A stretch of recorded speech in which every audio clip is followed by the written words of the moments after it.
બેફામ ઉઘાડી લૂંટ ચલાવતી ડમી કોન્સેપ્ટ સ્કૂલ તેમજ શાળાની બિલ્ડિંગમાં શાળા સમય સિવાય ચાલતા કોન્સેપ્ટ ક્લાસીસ ઉપર પ્રતિબંધ મૂકવાની માંગ કરવામાં આવી છે।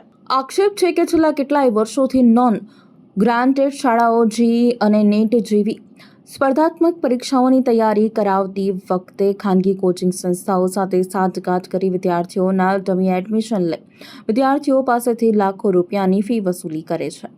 આવી શાળાઓમાં વિદ્યાર્થીઓ માત્ર કાગળ ઉપર જ હાજર રહે છે, જ્યારે અઠવાડિયાના મોટાભાગના દિવસોમાં તેઓ ખાનગી કોચિંગ ક્લાસીસમાં અભ્યાસ કરે છે, જેના કારણે વિદ્યાર્થીઓનો સર્વાંગી વિકાસ અટકી રહ્યો હોવાના આક્ષેપ કરવામાં આવે છે। વાલીઓ અને નગરજનોએ સવાલ ઉઠાવ્યો છે કે શું માત્ર પુસ્તકીય જ્ઞાનથી વિદ્યાર્થીઓનો સર્વાંગી વિકાસ શક્ય છે? આક્ષેપ અનુસાર અનેક સ્કૂલો શાળા સમય બાદ પોતાની જ બિલ્ડિંગમાં કોન્સેપ્ટ ક્લાસીસ ચલાવી રહી છે અને વિદ્યાર્થીઓને તેમાં જોડાવા માટે દબાણ કરવામાં આવી રહ્યું છે। નગરજનોએ સરકારશ્રીને આવેદન પાઠવી ડમી અને કોન્સેપ્ટ સ્કૂલો સામે કડક કાર્યવાહી કરવાની માંગ કરી છે।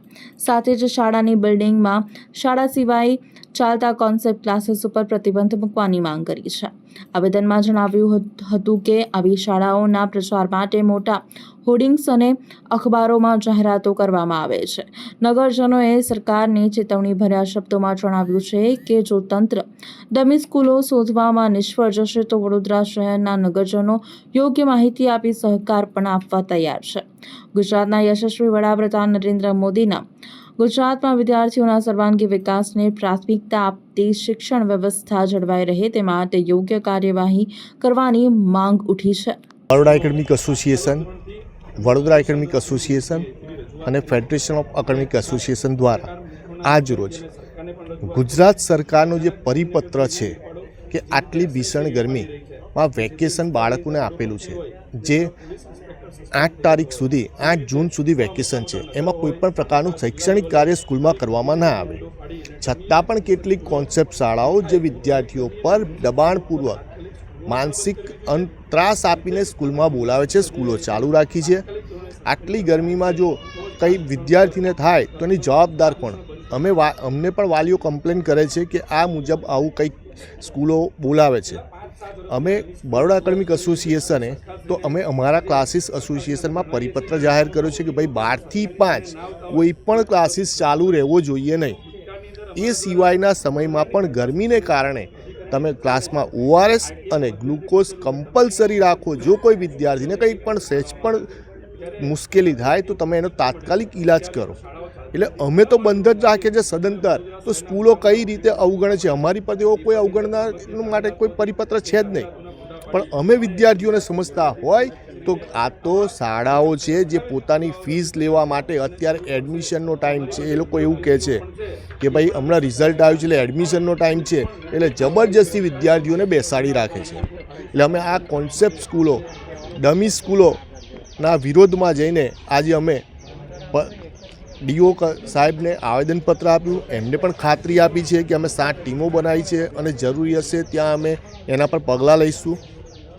એ માટે આજે અમે બધા જ મિત્રો ટ્યુશન ક્લાસ સંચાલક મંડળ જે છે બંને બરોડા એકેડેમિક એસોસિએશન અને Vadodara academic association and federation association, federation of academic association, Vadodara academic association અને બરોડા એકેડેમિક એસોસિએશનના સૌ પ્રતિનિધિઓ આજે વડોદરા શહેરની શિક્ષણાધિકારીની કચેરીમાં ભેગા થયા। અમે એક આવેદનપત્ર આપ્યું કે સમગ્ર ગુજરાત અને વડોદરા શહેરની અંદર મોટા પાયે નોન ગ્રાન્ટેડ શાળાઓએ આડેધડ JEE, NEET, concept school, dummy school અને સ્કૂલનો જે સમય છે એના પછીના સમયની અંદર કન્સેપ્ટ ક્લાસીસના નામે જે લૂંટ શરૂ કરી છે, આ લૂંટની અંદર વાલી મોટા પાયે લૂંટાઈ રહ્યો છે। એના પર પ્રતિબંધ મૂકવા માટે અમે એક આવેદનપત્ર આપ્યું અને અમે વડોદરા શહેરના શિક્ષણાધિકારીને રજૂઆત કરી કે અમે તમને આવી સ્કૂલોના જે દસ્તાવેજી પુરાવાઓ છે, રસ્તાઓ પર લાગેલા મોટા મોટા હોર્ડિંગ, વર્તમાનપત્રોની અંદર ભ્રામક જાહેરાતો, આ તમામનો અમે ફોટો પાડી અને એની એક ઝેરોક્સ કોપી આજરોજ જિલ્લા શિક્ષણાધિકારીને આપી છે અને આવનારા સમયની અંદર અમે કલેક્ટર અને ગુજરાતના શિક્ષણ મંત્રીને પણ આવા દસ્તાવેજી પુરાવાઓ આપવાના છે। અને આવા અને જે વાલીઓને લૂંટ થઈ રહી છે એ લૂંટની ઉપર પ્રતિબંધ આવે એવા આશયથી અમે આવેદનપત્ર આપ્યું।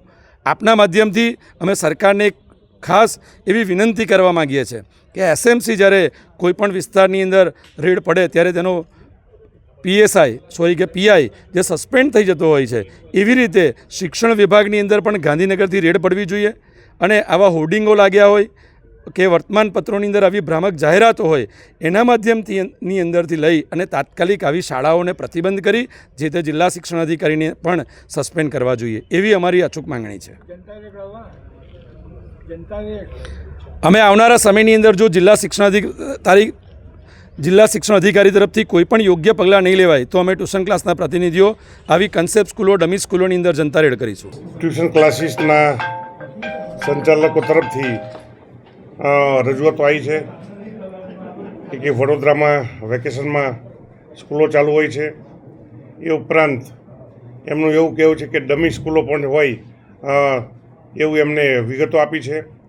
ખાસ તો મારે આપના માધ્યમથી જણાવવાનું કે હાલ શાળાઓમાં વેકેશન છે. વેકેશનનો ઉદ્દેશ્ય બાળકો આખું વર્ષ દરમિયાન જે ભણ્યા હોય એના માટે રાહત અનુભવવા અને થાક ઉતારવા માટે છે. આવા સંજોગોમાં કોઈ પણ સ્કૂલ જો ચાલુ હશે, ગુજરાત બોર્ડ હોય કે સ્ટેટ બોર્ડ હોય, એની સામે કાર્યવાહી કરવા માટે 100% લખવામાં આવશે. એ ઉપરાંત જે વિગતો અલગ અલગ 7 જેટલી ટીમો છે, તો 7 જેટલી ટીમો આપણે તપાસ માટે ફરે છે. આવી કોઈ પણ સ્કૂલ જણાશે તો તેની સામે ચોક્કસ પગલાં લેવામાં આવશે. અને જે એમને કહ્યું છે અલગ અલગ સ્કૂલોમાં જે આરટીની પણ ફરિયાદો છે એ ફરિયાદો હશે તો એની પણ 100% નિકાલ કરવામાં આવશે.